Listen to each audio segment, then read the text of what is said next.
Halo, assalamualaikum. Jadi abis lebaran kemarin saya sempat bingung mau bahas HP apa lagi. Sempat saya tanyain juga di Twitter ke teman-teman semua ya, kalau mau bahas HP ini menarik nggak? Dan banyak yang bilang gas aja A. Oke, jadi akhirnya saya beli ini dalam kondisi BNOB. BNOB itu alias brand new open box ya. Biasanya seller-seller yang ngejar target aktivasi, jadi mereka harus aktivasi handphone ini dalam jumlah tertentu buat dapetin bonus, itu akan ambil kartu garansinya buat diaktifasi. Jadi ini garansinya udah aktif ya sebelum dikirim ke sini, dan sudah dibuka karena sudah diambil kartu garansinya, tapi dijual dengan harga yang selisih cukup banyak dari harga barunya. Ini harganya selisih 1,2 juta dibandingkan harga barunya. Walaupun memang dulu kalau kamu belinya flash pre-order dapat bonus juga, bonusnya TWS. TWS-nya sejutaan. Tapi kalau kita jual lagi ya harusnya di bawah itu ya. Karena kan kalau misalkan harganya sama, orang mendingan beli di toko biasa aja. Dan saya juga nggak yakin sih itu akan terjual dengan cepat, dengan mudah. Oke, maaf ya kalau unboxingnya cukup panjang. Dari kardus terluar dulu, karena ini buat bukti juga kalau misalkan nanti produknya kenapa-kenapa ya. Biasanya kan sekarang seller selalu minta video unboxing dari paket terluar, bukan dari kardus handphonenya.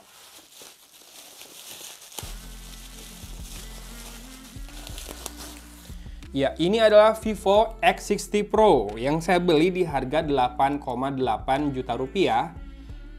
Lebih murah 1,2 juta ya, walaupun tanpa bonus pre-order dan dalam kondisi BNOB alias brand new open box. Ini waktu Vivo ngerilis harganya, saya sudah sangat tertarik karena pertama punya Zeiss. Zeiss itu sertifikasinya lebih ketat ya. Jadi buat dapetin tulisan Zeiss di bodi belakangnya itu, ini sudah melewati proses-proses yang cukup panjang. Sampai Zeiss bersedia memberikan izin buat Vivo melabeli smartphone-nya dengan Zeiss. Kemudian di harga yang sama dengan saat X50 Pro rilis, si X60 Pro ini sama harganya 999, sama kayak X50 Pro waktu pertama rilis. Dia sudah upgrade SoC-nya, jadi Snapdragon 870. Tadi kan masih Snapdragon seri 7 ya, walaupun buat saya sebetulnya nggak masalah juga. Ini warnanya shimmer blue, saya pengennya warna hitam atau grey-nya sih, lebih eksklusif, lebih mewah aja kerasanya ya buat smartphone flagship yang hampir 10 juta seperti ini. Tapi karena adanya ini saja, so nggak masalah. Dan ini diimpor dan diinjeksi perangkat lunak oleh Vivo, jadi ini TKDN-nya software ya. Mungkin kemarin sempat pada baca berita soal yang smartphone Vivo meledak di mana sih? Di Hong Kong ya, yang membuat semua bandara di Indonesia melarang pengiriman smartphone Vivo. Semoga stoknya Vivo nggak bermasalah gara-gara itu. Dan seperti ini isi di dalam kotaknya. Ini ada tulisannya X60 Pro, gimbal stabilization 2.0, fingerprint sensornya di dalam layar, kemudian do not block the proximity sensor and ambient light sensor. Oh, daerah sini sensornya. Ya, ini warna shimmering blue. Kita skip aja dulu. Kita lihat isi di dalam paket penjualannya. Yang pertama ada stiker IMEI. Kemudian ini SIM tray ejectornya. Bentuknya seperti ini. Lalu ada product technical specification. Oke, baterainya 4200 mAh ya. Kemudian kameranya depannya 32 megapiksel, sebelahnya 3, 48 plus 13 plus 13. Layarnya 6,56 inci, Full HD+. Oke, ada panduan ringkas juga, Quick Start Guide, dan ini kartu garansinya di sini. Nah, kira-kira apakah yang hilang? Kan katanya kartu garansinya diambil. Ini ada salinan pengguna. Di sini ada, harusnya di sini ada yang disobek ya. Nih, udah disobek nih. Yang salinan yang buat sellernya udah disobek, benar, berarti diambil sama seller buat kartu garansinya. Dapat hard case, tapi ini rada lentur sih hard case-nya dengan bagian pinggir yang terbuka. Oh ya, info aja buat yang pengen beli flagship Vivo. Biasanya Vivo dan juga Oppo itu pilihan casingnya rada terbatas ya. Jarang yang branded kayak Spigen, Ringke, atau Kaseologi, Wage. Jarang-jarang ada. Nilkin pun kadang nggak ada deh. Dan ini adalah kabel chargernya, USB Type A to USB Type C. Ini kan 33 watt. Kemudian, oke, flagshipnya Vivo dapat headset dong. Ini dapat eartips cadangannya. Lalu ini dia headsetnya, tipenya in-ear seperti ini. Vivo sih audionya bagus biasanya, karena dulu zaman awal-awal masuk Indonesia dia slogannya malah hi-fi music. Kalau sekarang jadi kamera kan. Dan dapat adapter juga dari USB Type-C ke jack audio 3,5 mm. Artinya smartphone-nya tidak punya port ini. Sudah lumrah ya flagship zaman sekarang. Tapi paling enggak Vivo masih ngasih charger sama headset lah ya. Kemudian kita, saya nggak tahu ini udah dinyalakan atau belum. Saya nanya ke seller, udah dinyalakan atau belum, dia nggak jawab. Karena takut keburu habis stoknya, ya udahlah saya order aja. Saya sih nggak ragu dengan barangnya. Pasti memang hanya diaktifkan buat aktivasi garansi, ambil bonus buat sellernya. Zeiss Vario Tessar 1.48 sampai 2.5 ya si bukaannya. Sementara focal length-nya 16 sampai dengan 50 ASPH. Nih Zeiss-nya di sini. Kecil saja sebetulnya, tapi mahal punya tuh.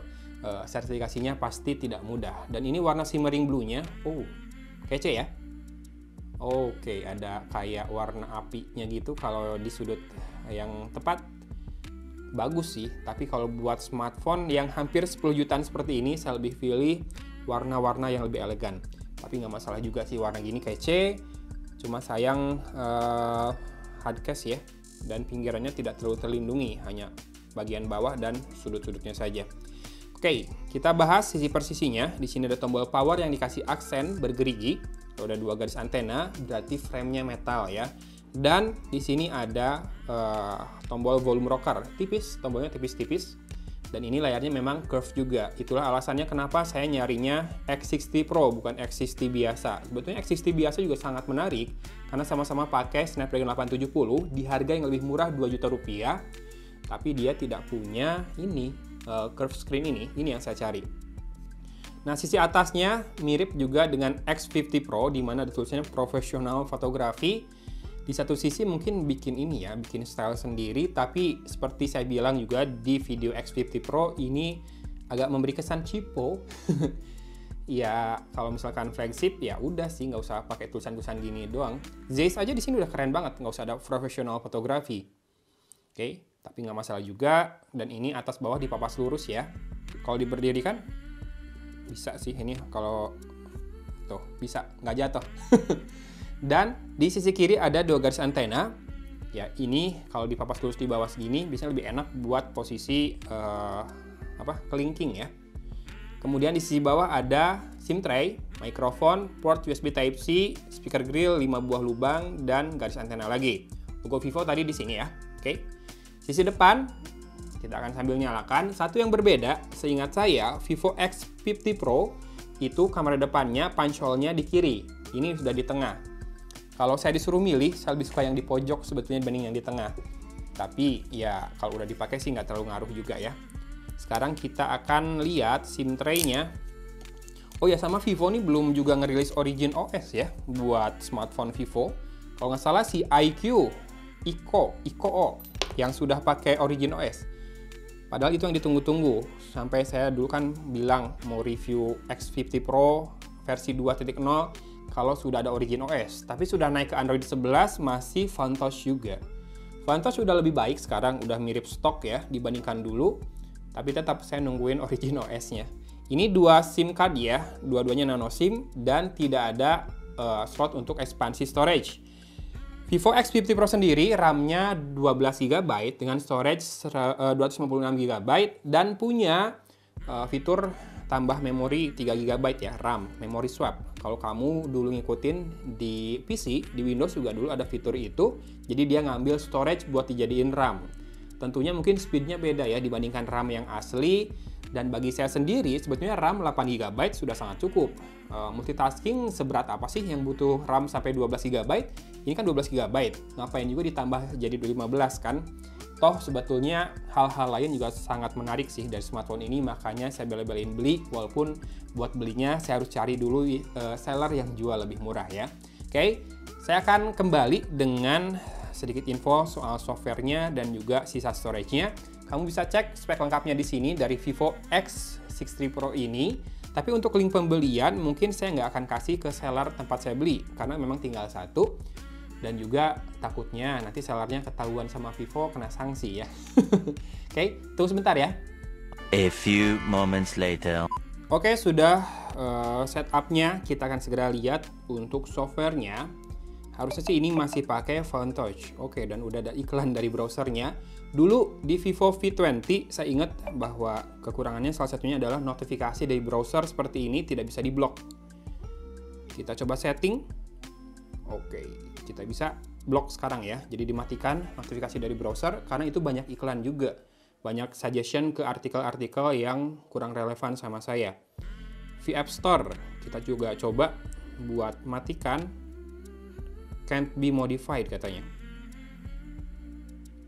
Oke, bisa dimatikan ya, tapi nggak bisa diblok. Kalau dulu kan si V20 nggak bisa sama sekali apa-apain. Masih tahu Milan seri. Ya nonton saya juga, sedih lah.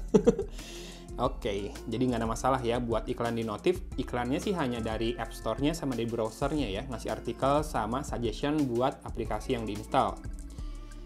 Sekarang kita lihat ya, application drawernya seperti ini, bulat-bulat ikonnya, dan sudah ada bloatware yang lumayan banyak. Karena kan ini pakai ini, TKDN software, jadi banyak dimasukin software lokal dan mungkin software lain juga buat memenuhin kadar TKDN dari sisi software. Dan kita akan hitung bloatware-nya, Agoda, AlphaGift,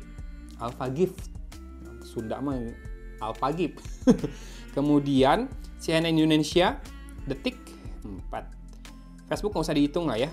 Kemudian apa lagi? Ikiyi, Zoox, Lazada, 7, Micet, 8, MVI Call, 9, My Home, ini apa ya? Kita akan lihat. My Home Credit, jangan dong. Uninstall dong langsung. 10, My Home Credit. Jangan ya, jangan dipakai ya. Netflix, 11. Kemudian Snack Video 12, Snapchat 13, TikTok 14. Kita uninstall juga. Sampai TikTok tadi 14 ya. Snack Video uninstall juga. Snapchat juga saya nggak pakai sih. Oke. 14, kemudian video 15. Kalau video saya pakai buat nonton bola. Tadi nonton Milan di video. 15 ya. Si bloatware-nya yang bukan punya Vivo, bukan punya Google, sama bukan Facebook lah. Facebook masih saya pakai soalnya. 15 bloatware-nya, dan kita akan lihat di about-nya. Settingnya di sini. About FontTouch OS versinya mana? Nih, software information 11.1 global.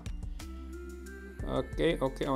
Android security update-nya 1 April 2021 dan Google Play System Update 1 Desember 2020. Ya, prosesornya memang Snapdragon 870, 3,2 GHz octa-core. Saya tahu ada yang lebih murah yang versi Snapdragon 870. Reviewnya sudah tayang, silakan klik aja di card di kanan atas. Dan RAM-nya 12 plus 3 GB. Nah, ini nih yang 3 GB-nya ini storage yang di-expand buat RAM ya, swap memory namanya. 22,18 GB terpakai, berarti free-nya sekitar 233,8 GB ya, masih gede banget. Dan RAM-nya kepake saat ini 3,97 GB, berarti free-nya 8 GB, masih gede banget lah. Ini baru buka aplikasi satu doang, setting doang. Already the latest version ya. Saya pengen lihat refresh rate-nya ada berapa hertz. Smart switch, nah ini saya lebih suka smartphone yang refresh rate-nya selain bisa di set manual juga ada smart switch-nya seperti ini. Kenapa? Jadi di aplikasi yang tidak mendukung refresh rate tinggi dia akan turunin, bisa menghemat baterai juga. Yuk kita coba nyalain 120 Hz dulu sekarang biar lebih kelihatan, lebih smooth nggak? Tapi karena ini rekam videonya cuma di 24 fps kayaknya nggak akan terlalu kelihatan ya. Jadi ini layarnya AMOLED, Dynamic AMOLED E4 juga bukan sih? Seharusnya panelnya E4 deh, tapi nggak tahu Dynamic atau apa, buatan Samsung atau bukan. Dan seperti ini penampakannya, saya sih udah kebelet pengen pakai ya. Tipis banget, memang baterainya tidak terlalu besar, Sebetulnya sih normal ya, cuma karena sekarang standarnya memang naik baterai, smartphone 2 jutaan saja sudah ada yang 5000 mAh, 6000 mAh, jadinya terasa kecil baterai dari Vivo X60 Pro ini, 4200 mAh. Tapi nanti kita coba dalam pemakaian sehari-hari apakah cukup buat bertahan 24 jam dengan pemakaian casual hingga berat. Kalau misalkan di dua kondisi itu udah lulus, nggak ada masalah sih buat saya. Sip, tunggu aja video reviewnya ya. Mungkin akan makan waktu dulu, saya akan kerjakan PR saya yang lain dulu, dan juga saya pengen nikmati penggunaannya, termasuk kameranya, buat konten nanti kita lihat. Terima kasih sudah menyimak unboxingnya. Mohon maaf ya kalau ada kesalahan. Habis lebaran nih, baru syuting lagi. Oke, dari kota Cimahi, aku pamit undur diri. Wassalamualaikum warahmatullahi wabarakatuh. Jangan lupa buat harimu lebih menyenangkan dengan selalu bersyukur ya.